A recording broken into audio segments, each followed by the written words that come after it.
자, 안녕하십니까. 거꾸로 투자하는 쇼킹 부동산입니다. 갑자기 시작된 전세 한파 시작해 보겠습니다. 영상 전에 구독과 알람 설정 부탁드리겠습니다. 자, 오늘은 부동산 중요 소식 3가지를 좀 정리 드릴게요. 첫 번째는 전세 시장 한파. 이거 굉장히 의외죠. 매매 시장이 약간 한산하다는 얘기는 들었는데 전세 시장 한파라. 두 번째, 드디어 보도된 주담대 편법에 대해서 좀 말씀을 드리고요. 세 번째, 외국인 부동산 거래 허가제 추진에 대해서 말씀을 드리겠습니다. 좀 전세 시장의 비중을 두고 좀 오늘 말씀을 드릴게요. 자, 첫 번째 소식입니다. 중요한 소식이죠. 전세시장 한파란 기사가 나왔습니다. 한파 몰아친 서울 전세시장 전세거래지수 154주 만에 한 자릿수를 기록을 했다고 합니다. 기사 내용을 좀 자세히 살펴볼게요. 11일 KB국민은행 리브부동산의 월간 조사에 따르면 10월 서울의 전세거래 지수는 9.8로 나타났다. 지수가 한 자릿수로 떨어진 것은 지난 2008년 12월 이후 처음인데 전세거래 지수가 뭐냐? 전세시장 거래 동향을 파악할 수 있는 지표래요. 그래서 공인중개업소를 설문조사해서 지금 전세시장이 어떤 분위기냐, 거래가 잘 되냐 이런 거를 심리 지표를 이제 조사한다 보시면 될 것 같은데, 조사에서 서울 지역 공인중개업소 10곳 중 9곳이 거래가 없고 한산하다고 답변을 했어요. 이게 매매가 아닙니다. 전세예요. 그리고 보통이거나 활발하다고 한 답한 곳은 한 곳이 채 되지 않았다고 합니다. 한마디로 전세 매물이 나온 것이 제때 소화가 안 되고 지금 거래가 안 된 상태에서 좀 시간이 흘러가고 있다, 이렇게 받아들이시면 될 것 같아요. 자, 실제 서울 아파트 전월세 거래량 좀 보겠습니다. 올해 9월 달에 거래량이 11,000건 정도가 됐어요. 8월 달에 16,400건인데 거의 5,000건, 6,000건 가까이 하락을 했죠. 10월 달 거래량 또 11,000건 정도가 등록됐습니다. 지금 등록 가능한 기간 한 이제 20일 정도가 남았는데요. 거래량이 좀 감소한 게 눈에 띄죠. 그 전에 비해서. 자, 그러면은 혹시 9월 달하고 10월 달이 전월세 거래량 비수기 아닌가 해서 전년 동월과 비교를 해봤는데, 전년 동월과 비교해도 확연하게 감소세가 눈에 띕니다. 그리고 9월 달보다는 10월 달에 거래량이 더 많이 감소한 것처럼 보여질 것 같아요. 자, 최근에 망커뮤니티를 중심으로 전세 거래가 잘 안 된다는 글이 좀 저는 제법 많이 보이거든요. 입주 앞두고 지금 전세가 나가야 되는데 집을 보러 오지 않는다. 그래서 집주인 낮췄는데도 잘 안 들어온다. 어떻게 해야 되냐? 뭐 가위를 놔야 된다. 이런 이야기가 좀 심심치 않게 나와요. 자, 그런데 실제 이게 진짜인 것 같은 게, 아실에 따르면 아파트 전세 매물 건수가 지금 3만 건을 넘어섰습니다. 자, 보시면 이 기울기가 7월 이후에 가파르게 올라가는 게 보이시죠? 그래서 매물은 나오고 있는데 거래가 안 되다 보니까 계속 매물이 중첩해서 쌓이고 있다는 부분이죠. 그 속도가 굉장히 가파르다는 겁니다. 자, 하지만 전세값 떨어졌나요? 안 떨어졌어요. 실제 한국 부동산은 전세 가격 변동률 보면요, 여전히 오름세가 지속되는 것으로 나타나고 있습니다. 야, 저렇게 매물이 쌓이고 전세가 안 나간다는데 왜 전세 가격이 안 떨어지냐? 기본적으로 매물이 쌓이고 한 달 정도는 지나야 좀 효과가 나타나는 게 있거든요. 왜 그런지 한번 설명을 드려보겠습니다. 자, 집주인이 세입자 나간다니까 얼씨구나 하고, 야, 이번에 전세 가격 10억 받아야겠다 해가지고 주변 시세대로 올려요. 자, 보통 만기 3개월 전부터 등록을 하죠. 자, 그런데 한 달 동안 아무도 보러 안 와요. 자, 그렇게 되면 어떻게 될까요? 만기 2개월 남았습니다. 조금 낮춰보겠죠. 시세보다 낮춰서 내놓는데 공인중개업소에서 금방 나갈 것 같다 얘기하는데 이상하게 안 나가게 됩니다. 그런 사이에 만기가 한 달이 남았어요. 슬슬 세입자가 불안한지 문자도 보내고 전화도 오고 합니다. 자, 이거 큰일 날 것 같아요. 그래서 전세 8억 5천만 원에 내놨습니다. 나는 한 10억 정도 받을 줄 알았는데 8억 5천밖에 못 받네? 그제서야 비로소 나간다는 거죠. 그래서 이 전세 가격 하락은요, 일반적으로 시간이 좀 더 필요하다. 그래서 아까 9월부터 거래가 안 됐다 말씀드렸는데 10월 달에 거래 급감이 더 심했어요. 실질적으로 11월 말 또는 12월 정도 돼야 전세 가격 하락세가 보일 것 같습니다. 자, 그럼 왜 거래가 없을까요? 매매도 아니고 전세가 왜 거래가 없을까? 저는 간단하게 말씀을 드리고 싶습니다. 너무 올랐기 때문이죠. 전세 가격이 올라도 너무 올랐어요. 이미 2017년 매매 가격 수준을 한참 추월한 곳이 많이 있다는 부분이죠. 그럼 서울 아파트 평균 전세 가격이 6억 3천만 원이나 되다 보니까, 자, 세입자가 그것을 모두 현금으로 마련하기 쉽지 않죠. 그러면은 거액의 전세 대출을 받지 않을 수가 없게 돼버린 겁니다. 여기서 문제가 돼버리는 거예요. 바로 전세자금 대출 금리의 변화가 일어났다는 겁니다. 자, 2019년 8월에 전세자금 대출 금리가 2%대였어요. 그 이후 연말로 갈수록 2%보다 아래로 떨어졌고요. 2020년 8월에는요 1.55% 수준까지 낮아졌습니다. 그래서 지금 전세대출 만기된 분들 연장하는 사람이요 보통 1.8%에서 연장하는 경우가 많거든요. 그럼 5억 서울보증보험 전세자금 대출 받았다 치면 월 이자가 75만 원밖에 안 됐어요. 야, 이 75만 원이면요 그렇게 부담은 없거든요. 왜냐면 3억 현금 있다 5억 전세자금 대출 받아서 서울의 고가 아파트 전세 들어갈 수 있거든요. 왜냐면 이 75만 원 지금 웬만한 역세권에 원룸 들어가도 75만 원 이자 줘야 돼, 월세 줘야 되잖아요. 월세 원룸 이자 준다고 생각하고 신축 아파트에 들어가는 거 할만하다는 거죠. 근데 지금 현재 전세자금 대출 금리를 보시면은요, 지금 전세 세입자들 보면 깜짝 놀랄 거예요. 왜? 3.2% 가까이 됩니다. 3.17에서 3.18 우리은행이 나오고요. 국민은행은요, 3.35에서 3.40이에요. 게다가 국민은행은 지금 분할 상환 의무화됐죠. 그러면은 3.2%만 잡는다 그래도 5억 전세자금 대출 월 이자가 133만 원입니다. 75만 원대하고 완전히 분위기가 다르죠. 이자 부담이 75%나 상승을 하게 된 겁니다. 그러다 보니까 과도한 전세 대출을 받아서 좋은 지역 고가 아파트 들어갈 생각을 지금 잘 못하고 있는 거예요.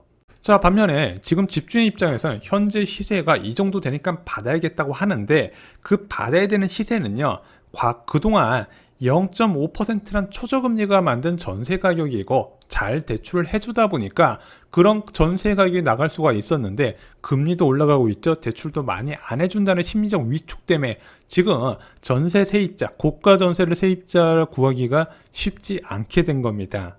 그래서 현재 전세 한판은요 수요 부족에 따른 것이다 이렇게 보시면 될 것 같고, 이 수요 부족에 따른 전세 안정세를 좀 어느 정도 기대할 수 있지 않을까 생각이 들어요. 왜?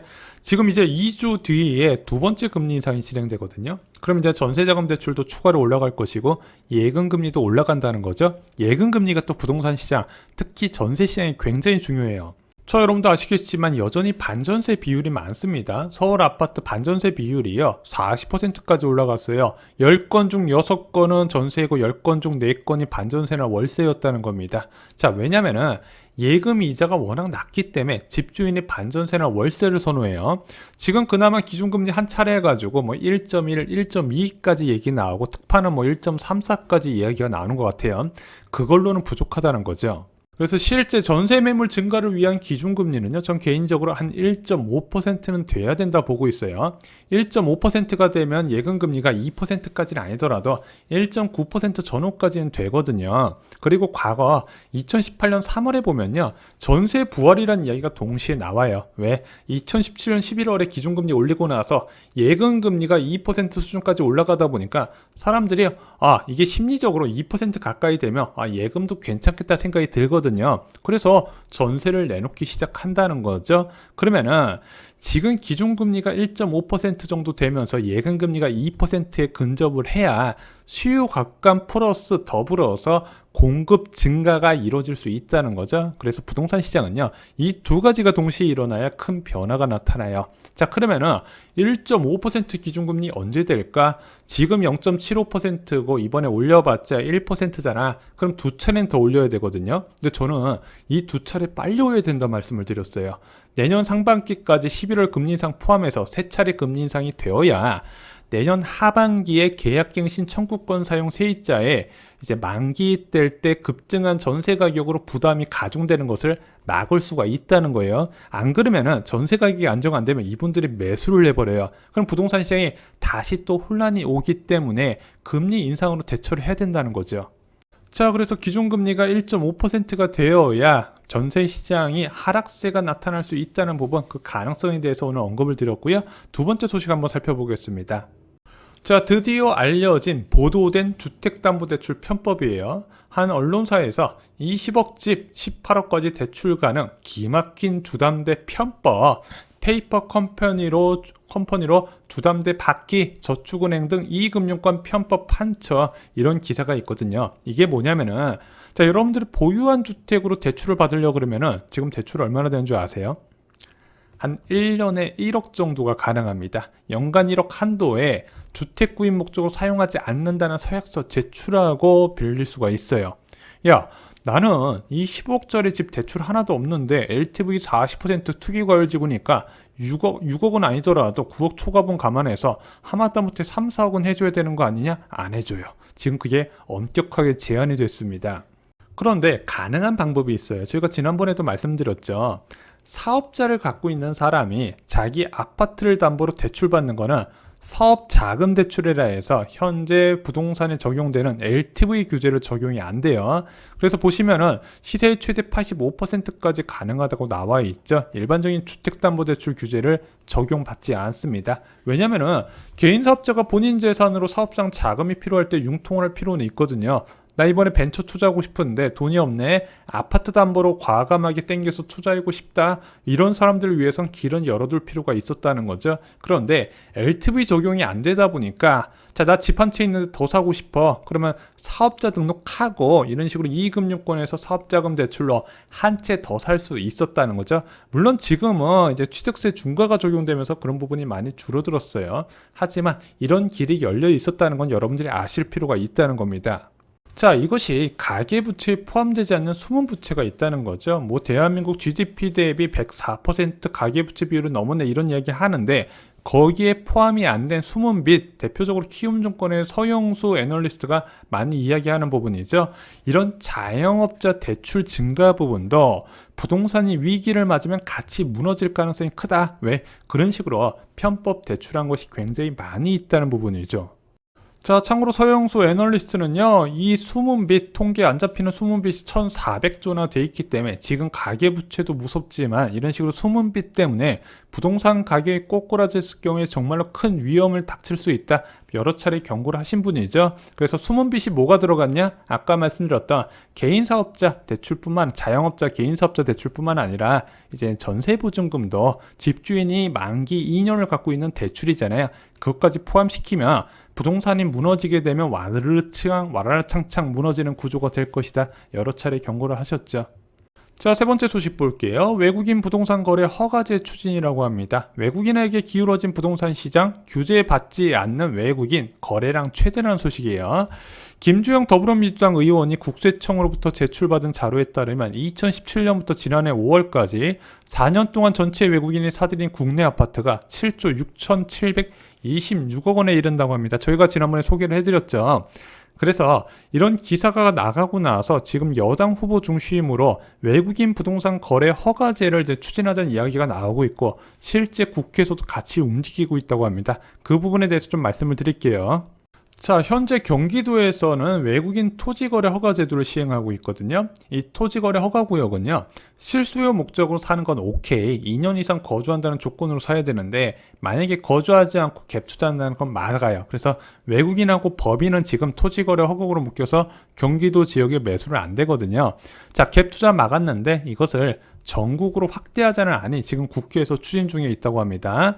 민주당 소속인 김상희 국회 부의장은 지난 3일 부동산 거래 신고 등에 관한 법률 개정안을 대표 발의했는데 현행법상 토지거래 허가구역으로 지정되면 외국인과 내국인 모두 규제를 받는데 개정안은 외국인과 법인 등 대상을 특정해 토지거래 허가 제도를 시행할 수 있도록 했다. 자, 그래서 전 개인적으로 이거 좀 빨리 했으면 좋을 텐데 조만간 어떤 식으로 국회에서 통과가 될 것 같습니다. 자, 국민이 우선 돼야죠. 자, 오늘 세 가지 소식을 전해드렸습니다. 지금은 부동산 지식이 삶을 바꾸는 시대가 됐습니다. 쇼킹 부동산원 아파트 교과서로 미래를 바꾸시기 바랍니다. 가격 전망부터 세금, 투자 원리, 그리고 청약에 관한 모든 것까지 이 서적 하나에 담겨져 있습니다. 이상으로 영상 마치겠습니다. 좋아요, 구독, 공유 꼭 부탁드립니다. 감사합니다.